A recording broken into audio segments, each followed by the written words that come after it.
खुशामदीद, good morning, आदाब आप सबको हमारी तरफ से। वो प्रोग्राम आप देख रहे हैं सलाम जेके गुलिस्तान न्यूज का मॉर्निंग शो, और आज का मॉर्निंग शो लेकर आपका मेजबान इशफाक गौहर हाजिर खिदमत है। नाज़रीन, आपको मालूम है कि सुबह सुबह आपके सामने आते हैं जब आप चाय की चुस्कियां ले रहे होते हैं, जब आप दफ्तर और कॉलेज जाने की तैयारियों में होते हैं, तो हमारी कोशिश रहती है कि इस वक्त में हम आपको अपडेट करें कि देश दुनिया के अंदर क्या कुछ चल रहा है, सियासी महाज पर किस तरीके से उछल कूद हो रही है, इक़्तिसादी मामलात पर क्या कुछ चल रहा है, बैनुल-अक़वामी सतह पर कौन लीडर क्या कुछ बयान दे चुका है और उन बयानों के माने क्या है, और उसके मकसद के पीछे यानी खबर तह तक आपको बताने की कोशिश करते हैं, तज़िया तबसरा भी करते हैं। और आप हमारे साथ ज्वाइन करते हैं हमारे सोशल मीडिया प्लेटफॉर्म फेसबुक, जहां पर बराह रास्त नशियात चल रही हैं, यूट्यूब वक्फे वक्फे से हम आप वहां पर अपडेट करते हैं, ट्विटर, इंस्टाग्राम और कू पर आप हमारे साथ रहते हैं, और हमारी ऑफिशियल वेबसाइट www.gulistannews.in पर लॉग इन जरूर कीजिएगा, शेयर कीजिएगा, सब्सक्राइब कीजिएगा, ताकि दुनिया तक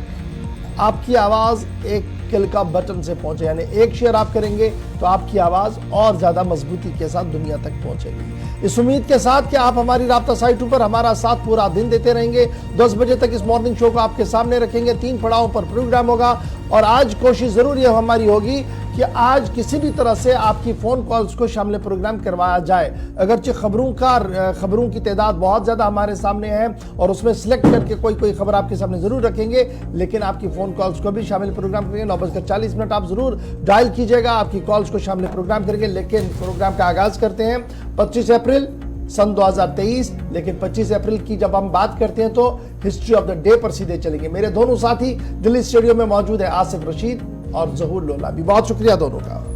खुशामदीद, गुड मॉर्निंग, बहुत बहुत शुक्रिया आप सभी का ज्वाइन करने के लिए।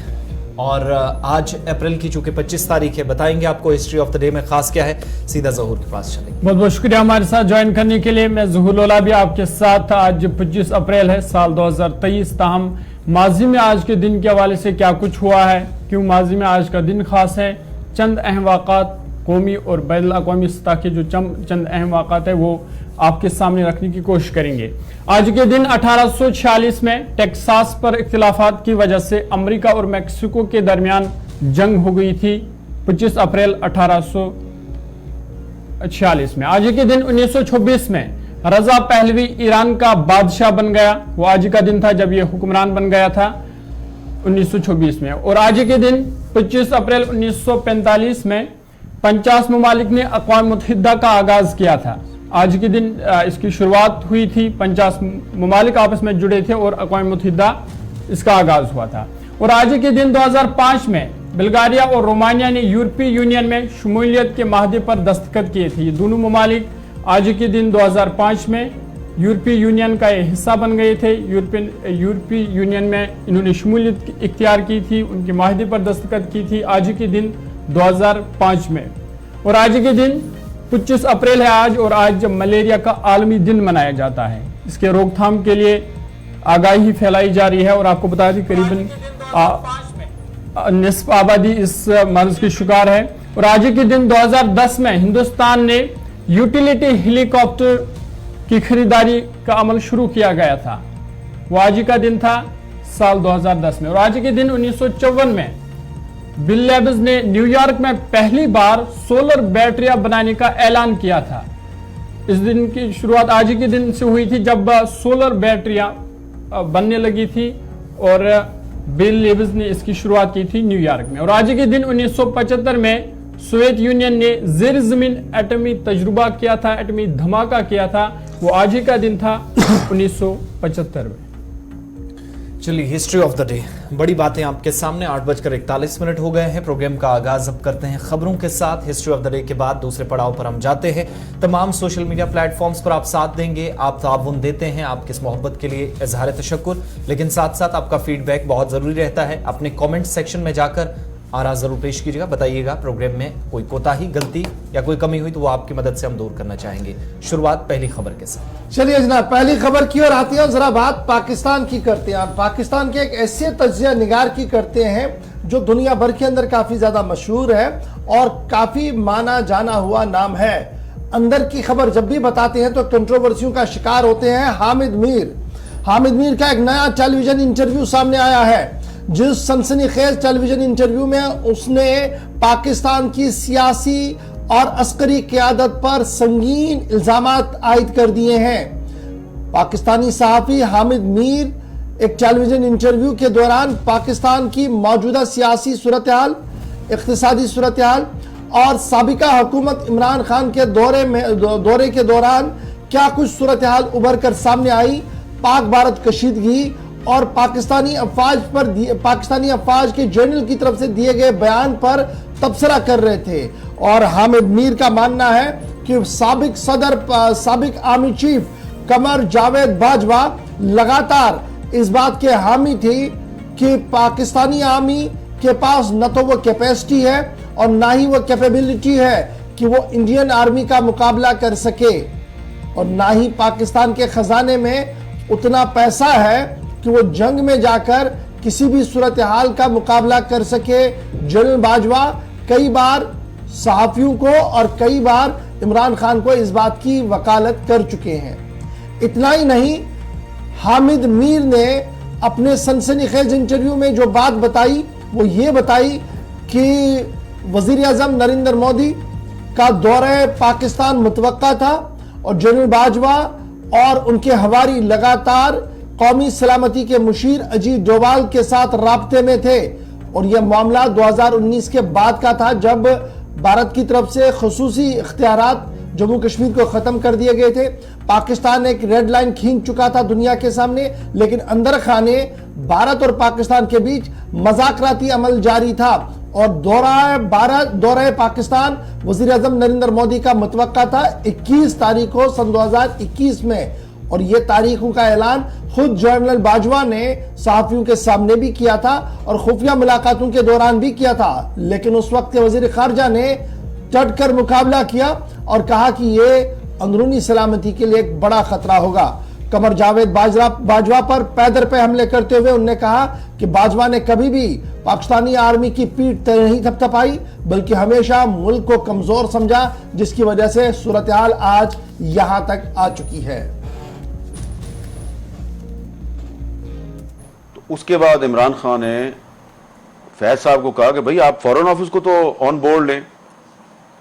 तो उसके बाद फॉरेन ऑफिस जो है उसमें बाजवा साहब आ गए अपना पूरा लॉ लश्कर लेके, उनको लेक्चर दिया कि ये वही लेक्चर था जो उन्होंने एक दफा आपके और मेरे सामने भी दिया था। याद है ना क्या लेक्चर था? टैंक चलने के काबिल नहीं है, तो आप कह रहे हैं कि मूवमेंट के लिए मेरे पास डीजल नहीं है। ठीक है जी, इस तरह की बातें की थी ना। नॉर्मली ऐसा आर्मी चीफ के कोर्ट मार्शल होना चाहिए। और मुझे अब कहना पड़ेगा, मैं अंदर कमरे में कहती रही हूँ, बट मुझे कहना पड़ेगा कि इस तरह नहीं होता। 20-25 सहाफियों को सामने बिठा के आप उनको कह रहे हैं कि पाकिस्तान आर्मी लड़ने के काबिल। इसका मतलब आप दुनिया को बता रहे हैं 25 सहाफी, फिर 25 सहाफियों के पास तो बात नहीं रहती इन द वर्ल्ड। उस वक्त भी हमें यकीन था, जब वो ये कह रहे थे तो मुझे उस वक्त भी यकीन था ये गलत कह रहा है, और आपने उसको कन्फ्रंट भी किया था, बल्कि आपका तो मुंह लाल हो गया था, इतने गुस्से में आ गई थी आप। ठीक है, ये GHQ वाली बात है, मुझे याद है नहीं एडिटोरियम की बात, एडिटोरियम जहां पे वो कोर कमांडर्स कॉन्फ्रेंस होती है, वहां बैठ के आर्मी चीफ हमें एक कहानी सुना रहा है कि जी फौज इंडिया से लड़ने के काबिल नहीं, लिहाजा हम सुलह कर लें। हमने कहा था आपने अजीत डोभाल के साथ इनको क्यों भेजा था जनरल फैज को बात करने, याद है जी कि वो अच्छा, अब उसमें जो हमारा फॉरेन ऑफिस था उसको इन्होंने वही लेक्चर दिया जो उन्होंने आपको और मुझे दिया था। तो फॉरेन ऑफिस ने इनको कन्फ्रंट किया। शाह महमूद कुरैशी साहब जो हैं उन्होंने कमाल ये किया कि उन्होंने सिर्फ अपने फॉरेन सेक्रेटरी को नहीं बैठाया हुआ, उसने 5-6 एक्स फॉरेन सेक्रेटरी को बैठा लिया और उन सब ने कहा कि ये एक इंडिया का ट्रैप है और आप जो बातें कर रहे हैं ये हमारा जो एक पाकिस्तान का एक जो रवायती मौक़िफ़ है ये उसके खिलाफ है और ये हमारे नेशनल इंटरेस्ट से भी आपकी बात मैच नहीं करती। बेशक बाजवा साहब बहुत गुस्से में आ गए और उन्होंने कहा कि मोदी ने अप्रैल में दौरा करना पाकिस्तान का। अप्रैल कौन सी? 2021। यस, ठीक है जी। और ये हजम कर चुके हैं वो कश्मीर, और फिर भी जी 5 अगस्त 2019 हो चुका है, ठीक है। और बाजवा साहब जो हैं उन्होंने जनरल फैज और अजीत डोभाल के जरिए मोदी का दौरा पाकिस्तान भी जो है वो उसकी डेट भी फिक्स की हुई है। तो इसलिए फिर इमरान खान साहब जो हैं उनके साथ उनके बहुत से मामलात पे इख्तिलाफात थे, तो इस मामले पे भी उनका ख्याल था कि यार ये तो बड़ी ज्यादती की है मेरे साथ, मैंने तो नोबेल पीस प्राइज लेना था कश्मीर का मसला हल करके। जनरल बाजवा ने जी, और उसके बाद एक और एक्सटेंशन भी लेनी थी।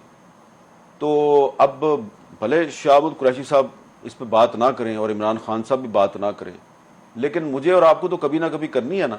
मैंने वैसे इस पे आपकी वैसे मैं कश्मीर का ये सनसनीखेज इंटरव्यू जो है वो नश्र हो चुका है।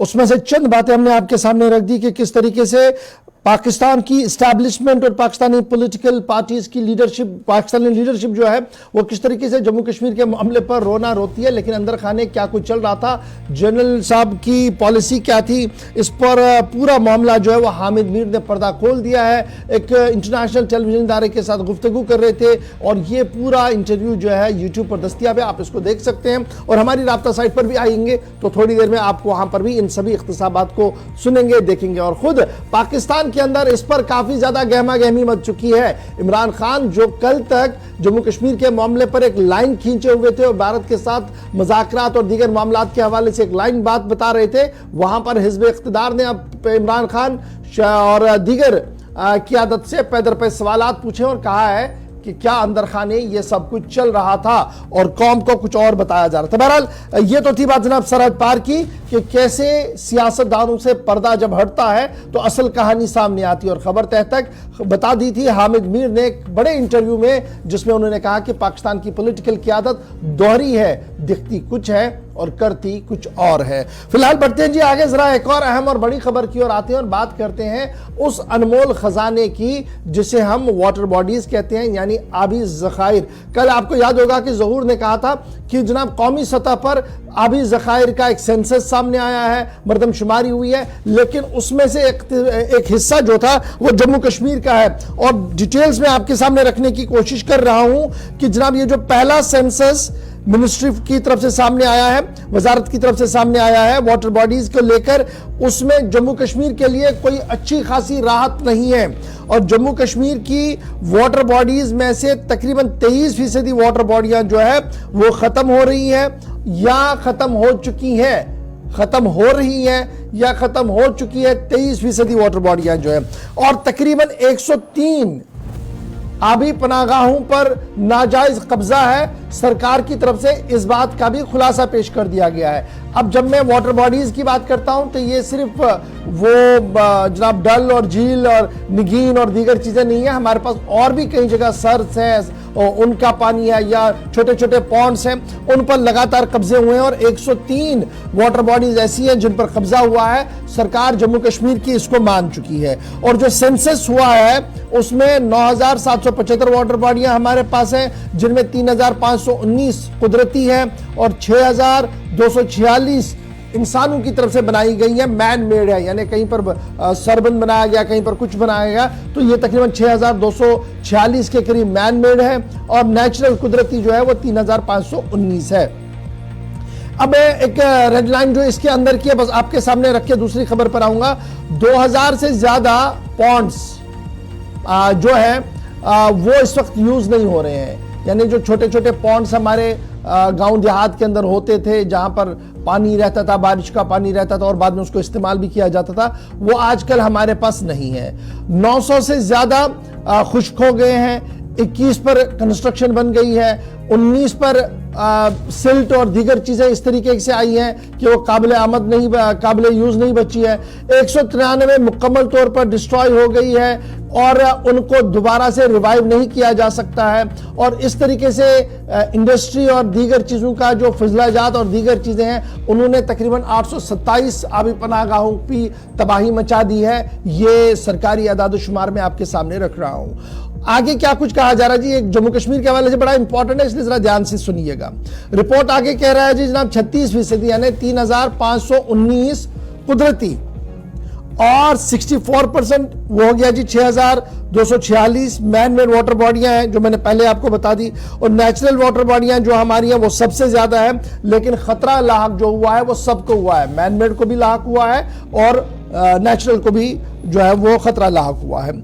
जो सेंसस हुआ है जी उनमें 9,209 वाटर बॉडियां जो जम्मू कश्मीर और लद्दाख के अंदर पाई गई हैं, इनको रिपेयर भी किया जा सकता है कुछ को, अगर सही तरीके से सही सीमत में काम आगे बढ़ाया गया। 115 वाटर बॉडियां रिपेयर हो गई हैं 2009 में, और 2009 में 11 और हाथ में ले ली गई थी, लेकिन मुकम्मल काम नहीं हुआ। 50 के करीब 2010 में, 20 के करीब 2011 में, 30 के करीब 2012 में, 70 से ज्यादा 2013 में, 2014 में भी इसी तरीके से, और ये सिलसिला जो रिपेयरमेंट का सिलसिला है लगातार जारी है। लेकिन वैनिश कितनी हुई है वो बड़ा इंपॉर्टेंट है, 23% के आसपास।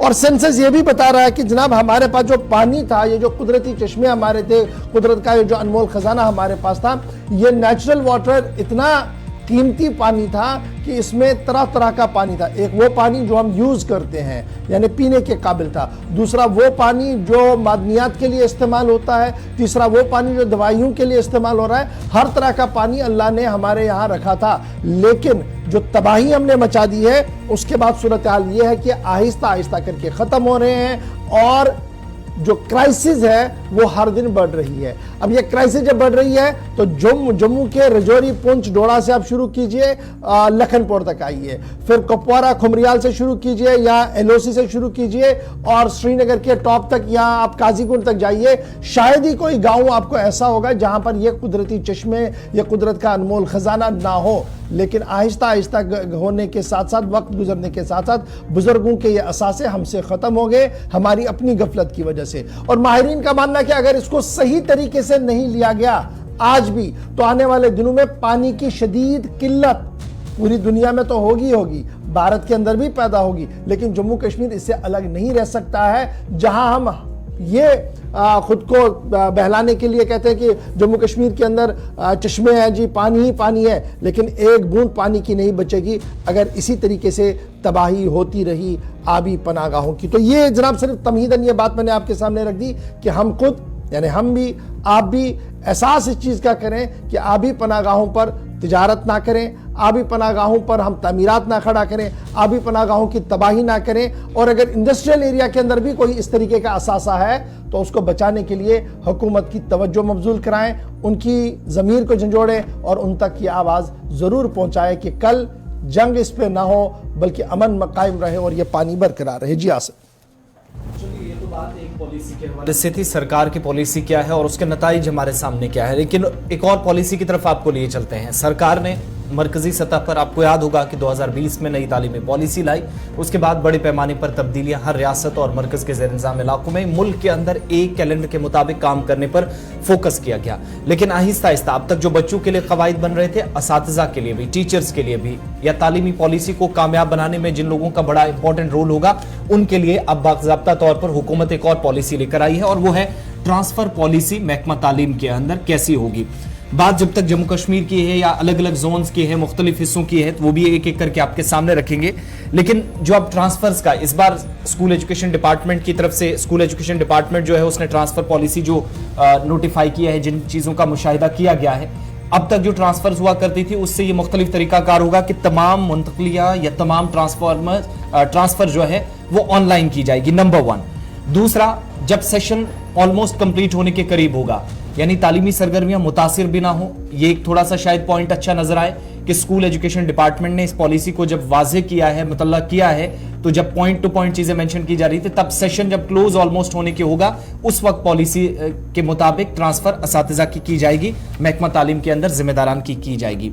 इस नई ट्रांसफर पॉलिसी से शायद उन लोगों को एक बड़ी राहत इशफाक हो सकती है जो एनुअल ट्रांसफर ड्राइव का भी इंतजार कर रहे थे। और क्या हम ये भी शायद वजूहात माने कि अब तक उसका इंप्लीमेंट ना होना, शायद ये पॉलिसी पीछे हो सकती है? देखिए, बिल्कुल, जब तक हम इस ट्रांसफर पॉलिसी की बात करेंगे तो अब ऑफिशियली तो ये डॉक्यूमेंट सामने आ चुका है और नोटिफिकेशन सामने आ गया कि जनाब अब जो भी पॉलिसी है ये ऑनलाइन है, ट्रांसफर है सबकी ऑनलाइन होनी है, क्योंकि सारा कुछ निज़ाम शफाफियत के साथ चले।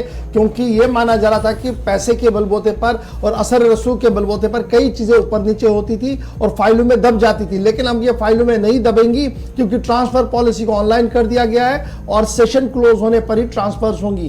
पूरे जम्मू कश्मीर को मुख्तलिफ जोनों के अंदर तकसीम कर दिया गया है और ये जोन जो है वहां पर किस तरीके से तैनाती और तकर्री होगी, उस हवाले से भी गुफ्तगू जो है वो इस ऑर्डर के अंदर कर दी गई है। और साथ साथ ये भी साफ कर दिया गया है कि जो एनुअल ट्रांसफर का सिलसिला है ये जनाब हर हाल में होगा और किसी भी कीमत पर इसमें लैल से काम नहीं लिया जाएगा। अब इस पॉलिसी के अंदर क्या है जी, बड़े इंतजार हो रहा था इसमें कि जनाब पॉलिसी आनी चाहिए थी, ट्रांसफर पॉलिसी आनी चाहिए थी। अब ये फाइनली ट्रांसफर पॉलिसी आ गई है और इसमें ये साफ कर दिया गया है कि किस तरीके से पॉलिसी होगी।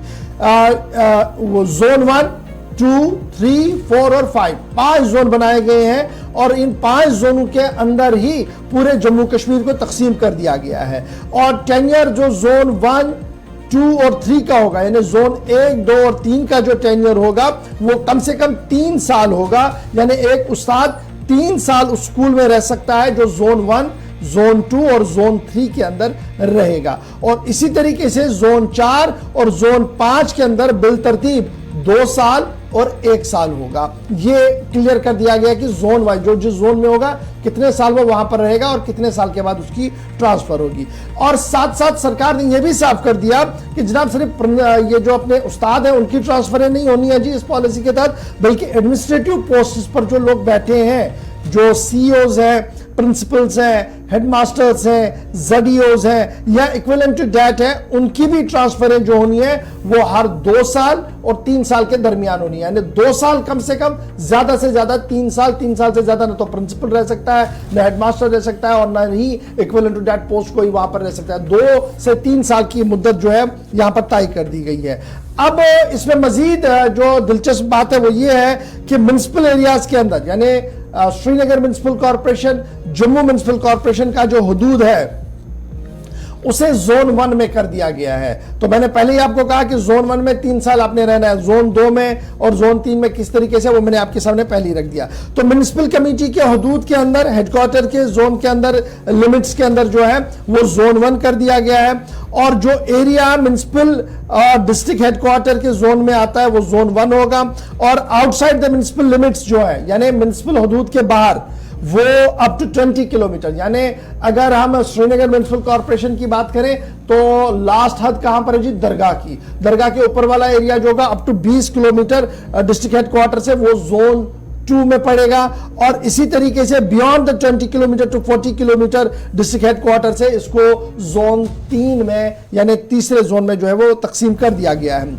40 किलोमीटर से अबो और उसके आसपास को जोन 4 में कर दिया गया है। और जहां पर मोटरेबल रोड नहीं है, यानी जहां पर गाड़ी नहीं जा सकती है, स्कूटर साइकिल नहीं जा सकता है, लेकिन स्कूल बनाया गया है, वॉकिंग डिस्टेंस बहुत ज्यादा है और ये वॉकिंग डिस्टेंस तय कर दी गई है जी 7 किलोमीटर, यानी आपने बस से उतरना है और 7 किलोमीटर आपको चल के स्कूल तक पहुंचना है। इसको जनाब 5 और 6 में डाल दिया गया है। और ये सारे स्कूल जो है ये कंप्राइज होते हैं जी कहां पर, मड़वा में, क्योंकि रोड कनेक्टिविटी नहीं है, दक्षिण में चूंकि रोड कनेक्टिविटी नहीं है, मड़वा, दक्षिण, पाडर, महौर और मल्हार, बनी, गूल और इस तरीके से कुपवारा, मत्सल, त्रेगाम, गुरेज, अशमुकाम, उड़ी, ऑलरेडी नोटिफाई सारे इलाके कर दिए गए हैं जहां पर उस्तादों को चल कर जाना पड़ेगा, इसलिए उसको जोन 5 में कर दिया गया है।